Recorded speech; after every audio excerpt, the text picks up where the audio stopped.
সৌরভের না কদিন ধরে মনে হচ্ছে যে সুগারটা একটু বেড়েছে, তো ওই জন্যে ও একটুখানি সকালবেলা উঠে একটু মেথি জল খাচ্ছে, মানে রাত্রিবেলা মেথিটা ভিজিয়ে রাখে, সকালবেলা ওটা ছেঁকে খেয়ে নেয়।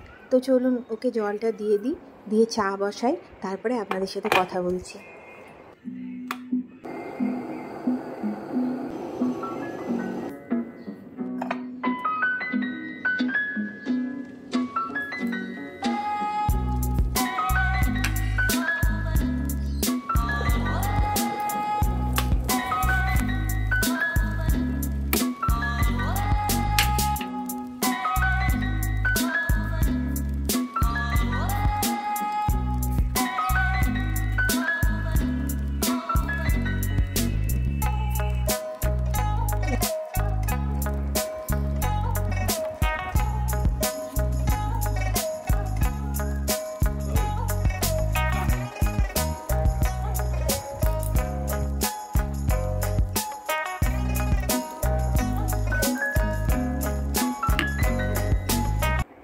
এদিকে দেখুন, আদিকে সকালবেলা দুধ খাইয়ে গেছি, বোতলটাকে খাটের নিচে ফেলে দিয়ে এখন বালিশটাকে নিয়ে কি করছে।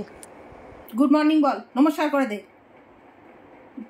নমস্কার কর, এই নমস্কার কর, কি রে নমস্কার কর, এই নমস্কার কর, নমস্কার নমস্কার নমস্কার নমস্কার নমস্কার করে দাও। ও বাবা বোকা দিচ্ছিস কেন, নমস্কার কর। না করবে না। গুড মর্নিং, সকালবেলায় দেখুন সব হইচইয়ের সাথেই আপনাদেরকে গুড মর্নিং উইশ করছি। অনেকদিন বাদে এত সকাল থেকে ব্লগ স্টার্ট করছি। আজকে কি বার, আজকে কি বার গো? ও আজকে বুধবার। আচ্ছা, মাঝে কদিন ব্লগ দিইনি, তার কারণ হলো এত ব্লগ পেন্ডিং পড়ে রয়েছে। সোম মঙ্গল দুদিন ধরে সব এডিট করেছি, তো ওই জন্যে আর সেদিনকে আর ব্লগ তুলতে পারিনি, মানে ভিডিও করতে পারিনি আর কি। তো আজকে বুধবার, আবার সকাল থেকে ব্লগটা শুরু করছি উইথ মাই সান দুষ্টু আদি, সোনা আদি। যা দেখছেন, দেখুন কি করলো, দেখুন সব বিস্কুটগুলো ফেলে দিল। তো আজকে আবার চায়ের সাথেই সবাইকে গুড মর্নিং উইশ করছি। চলুন দিনটা এক কাপ চা দিয়ে শুরু করি। চা ছাড়া তো দিন আমার শুরুই হয় না। সকালবেলার চাটা জানেন তো আমার একদম মানে নেশা। আমি সারাদিন আর চা খাই না, কিন্তু সকালের এই এক কাপ ভর্তি চা না হলে যেন মনে হয় আমার দিনটাই শুরু হয় না। তো চলুন চাটা খেয়ে, চিয়ার্স, চাটা খেয়ে দিনটা শুরু করি। আর আপনারা সবাই কেমন আছেন? আশা করছি আপনারা সবাই এই গরমে খুব ভালোই আছেন। এখন আর কথা বলা যাবে না, হাতে চা রয়েছে, পাশে আদি রয়েছে। গুড মর্নিং, নমস্কার করো, নমস্কার করে দাও। নমস্কার করবে না, দুষ্টু হয়ে গেছে, খুব দুষ্টু হয়ে গেছে এখন। তো চলুন এখন দিনটা শুরু করি, আবার একটু পরে চাটা খেয়ে আপনাদের সাথে কথা বলছি।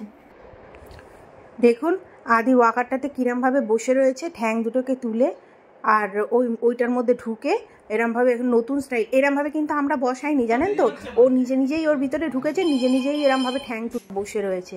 আর এই দেখুন বাবলু ভাইয়া সকালবেলা এসছে ওর বাবার সাথে ওর কাজের জন্য, মানে ওই সব হিসেবপত্র এই সমস্ত, এই দেখুন এখানে এই যে ডায়েরি ফাইরি নিয়ে হিসেব করছে, আর বাবলু ভাইয়া ওকে নিয়ে খেলা করছে। এই এত জোরে না পড়ে না, আরো ভালো হবে, এই অভ্যাসগুলো যাবে। দেখে এর মুখটা দেখি, লুক অ্যাট মি বাবু, বাবা। আর এদিকে দেখুন আমার চালের ড্রামটা উল্টে দিয়েছে, সব উল্টে দিচ্ছে, সব উল্টে পাল্টে দিয়েছে।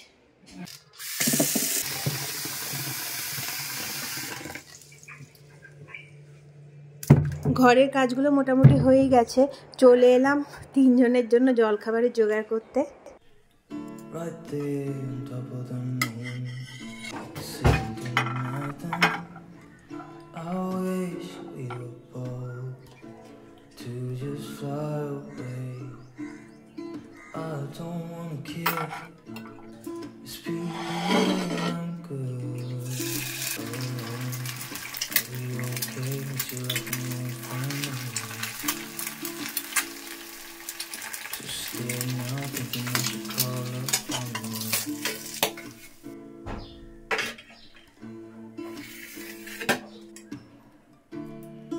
think it's odd how we always wait another day.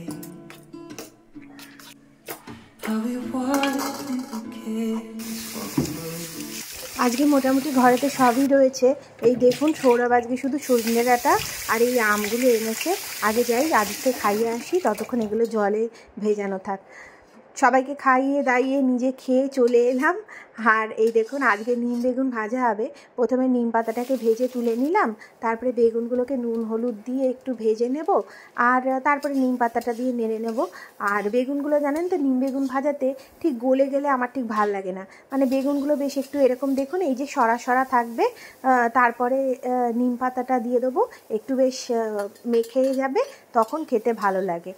তো যাই হোক, প্রত্যেকটা মানুষের জানেন তো একটা করে, মানে প্রত্যেকটা গৃহিণীরই বলতে পারেন একটা করে সিগনেচার ডিশ হয়, মানে সেইটা মনে হয় যেন তার থেকে ভালো আর কেউ বানাতে পারে না। তো আমার সিগনেচার ডিশটা হলো চিংড়ি মাছের মালাইকারি। তো আজকে আপনাদের সাথে সেটাই শেয়ার করব। এখানে দেখুন আমি মশলার জন্য এলাচ, দালচিনি, লবঙ্গ আর একটু জিরে আর গোলমরিচ গুঁড়ো নিয়েছি। একটা মশলার পেস্ট বানাবো। এর মধ্যেই আমি একটা টমেটো দিয়ে দিলাম, একটু আদা দিয়ে দিলাম, একটু পেঁয়াজ দিয়ে দিলাম, আর একটু রসুন দিয়ে দিলাম, দিয়ে জল দিয়ে এটার একটা ফাইন পেস্ট আমি প্রথমে বানিয়ে নেব। এবার এই পেস্টটার মধ্যেই আমি দুটো কাশ্মীরি লঙ্কা মানে ভিজিয়ে রেখে দিয়েছিলাম।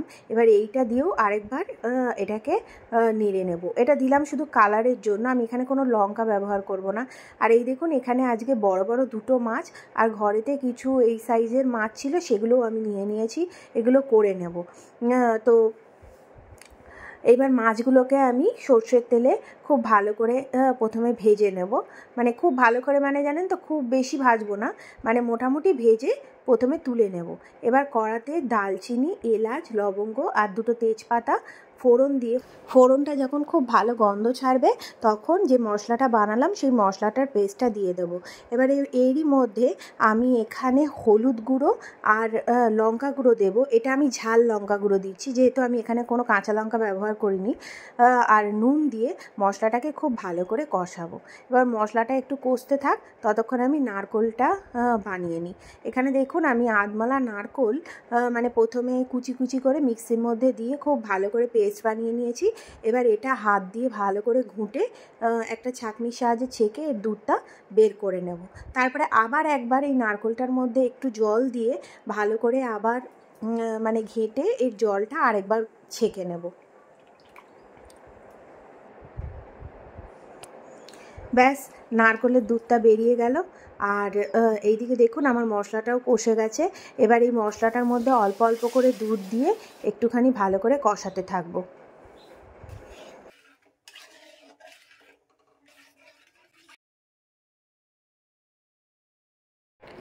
দেখুন আমার এই নারকোলের দুধ দেওয়ার পর এটা খুব ভালো করে ফুটে গেছে। তারপরে আমি যেহেতু মালাইকারি একটু মিষ্টি মিষ্টি হয়, পরিমাণ মতন চিনি দিয়ে দিলাম। আর এবার চিংড়ি মাছগুলো সব দিয়ে চাপা দিয়ে রেখে দেবো। আর এদিকে দেখুন আমি আমগুলো নুন আর হলুদ দিয়ে মানে সিদ্ধ চাপিয়েছি। আমটার আঁটিটা এত শক্ত, দেখুন ছুরি দিয়ে তো কাটতেই পারলাম না, বটি দিয়ে কাটতে গিয়ে আমার হাতটাই কেটে গেল। আর এই দেখুন আমার চিংড়ি মাছের মালাইকারিটা হয়ে গেছে। Close your eyes for a second, I won't change my mind. What does getting deep now? What does getting deep now? Follow me around, yeah. Can you let me down? Please don't let me down. Yeah, yeah, yeah, yeah, yeah. Baby, let me down. Can you let me down? Please don't let me down. এক একটা নারকোল কত দাম নেয় বলুন। আমি না নারকোলের ওই ছিবড়াটা কিন্তু ফেলবো না, জানেন তো, মানে ছিবড়াটার মধ্যে এখনও কিন্তু দুধ রয়েছে। আমি পুরো দুধটা চিপে বের করে নিই, যেহেতু আমার অনেকটা নারকোল ছিল। এবার কি করলাম, ওই ছিবড়াটা একটা এরকম প্যানের মধ্যে নিয়ে তার মধ্যেই খানিকটা গুড় দিয়ে দিলাম আর কতগুলো কিশমিশ দিয়ে দিলাম, দিয়ে এবার ওটাকে হতে দিলাম। আর ওইদিকে দেখুন আমার আমটা সিদ্ধ হয়ে গেছে। আজকে আমি এরমভাবেই ফোড়ন দেবো, তেলের মধ্যে শুকনো লঙ্কা আর 5 ফোড়ন দিয়ে এই ফোড়নটা ওই ডেচকির মধ্যেই দিয়ে দেবো, দিয়ে এবার তার মধ্যে একটু জল আর চিনি দিয়ে ব্যাস ওটাকে ফুটতে দেবো। আর এদিকে দেখুন আমার এদিকে গুড়টা পুরো মেল্ট হয়ে গেছে, মানে নারকোলটাও খুব ভালো করে একটু ভাজা ভাজা মতন হয়ে গেছে। ব্যাস এবারে হালকা গরম থাকতে থাকতেই নাড়ু বানিয়ে নেবো।